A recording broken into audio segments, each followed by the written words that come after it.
Hyper என்ற அந்த இடம் இருக்கின்றது, அது வளமான பூமி, நல்ல விவசாய பூமி.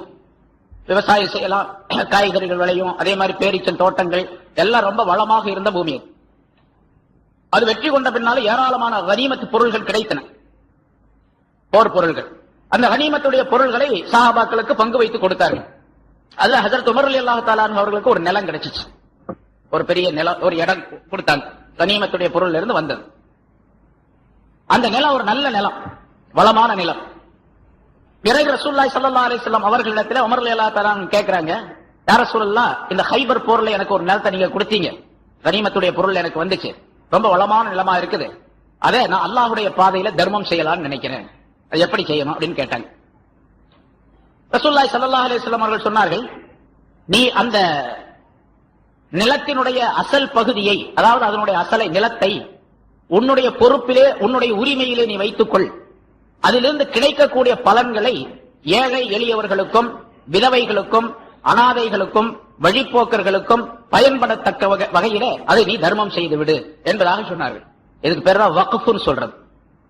இஸ்லாத்திலே முதல் வக்ஃப் ஹஜ்ரத் உமர் ரலியல்லாஹு தஆலா அவர்கள் செஞ்சதுதான். இந்த நிலத்தை வக்ஃப் செய்தார்கள். வக்ஃபுடைய அர்த்தம் என்னன்னு கேட்டா, அது அவருடைய உரிமையில இருக்கும், அது யாருக்கும் சொந்தமானதல்ல. அதைத்தான் பின்னால நம்ம என்ன சொன்னா, நீ உரிமையாக வைத்துக்கொள் என்று ஸல்லல்லாஹு அலைஹி வஸல்லம் சொன்னாங்க. ஆனா அதை பின்னால என்ன, அல்லாஹ்வுக்காக வேண்டி வக்ஃப் செய்யறது. இப்ப இந்த மஸ்ஜித் வக்ஃப் செய்யப்பட்டது. இந்த மஸ்ஜித் யாருக்கு சொந்தம்? உலகத்துல எந்த மனுஷனுக்கும் சொந்தம் அல்ல, எந்த கவர்மெண்ட்டுக்கும் சொந்தம் கிடையாது, இது அல்லாஹ்வுக்கு சொந்தமானது. ஆனா இதுல என்ன செய்யலாம் என்பதாக இதை வக்ஃப் செய்தவர் எழுதி வைத்தாரோ சொல்லி தந்தாரோ அதைத்தான் செய்யலாம். அதை செய்யலாம். நீங்க தொழ வேண்டும், குர்ஆன் ஓத வேண்டும், zikr செய்ய வேண்டும், இந்த மாதிரி பயான் செய்ய வேண்டும், இஅ்திகாஃப் இருக்க வேண்டும், அப்படி எல்லாம் சொல்றது. யாருக்காவது தூக்கம் வந்தா தூங்க வேண்டும், வெளியப்படுத்து தூங்கலாம், கொஞ்ச நேரம் தூங்கிக்கலாம், அதனால ஒண்ணும் கிடையாது. ஆனா அதே நேரத்தில் உலக பேச்சுக்களை பேசக்கூடாது, வேற உலக காரியங்கள் எதையும் செய்யக்கூடாது, வியாபாரம் செய்யக்கூடாது, விவசாயம் செய்யக்கூடாது, பள்ளியாசல்ல வந்து அப்படின்னு இருக்குது, அதெல்லாம் செய்யக்கூடாது.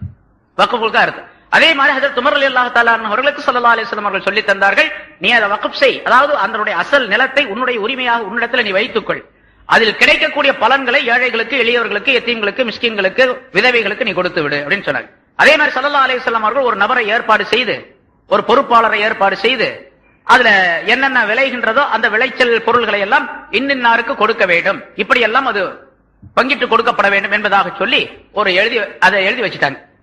முதல் இஸ்லாத்திலே வக்ஃப் செய்யப்பட்ட ஒரு நிலம் ஹஜ்ரத் உமர் ரலியல்லாஹு தஆலா அவர்கள் மூலமாக. அதிலிருந்து வக்ஃபுடைய சட்டமே பிரித்து எடுக்கப்படுகின்றது, பல வகையான சட்டங்கள் எடுக்கப்படுகின்றன. சரி, இதுவும் ஹஜ்ரத் உமர் ரலியல்லாஹு தஆலா அவர்களின் காரணமாக அல்லாஹ் தஆலா இந்த சமுதாயத்திற்கு தந்திருக்கக்கூடிய மிகப்பெரிய லாபம்.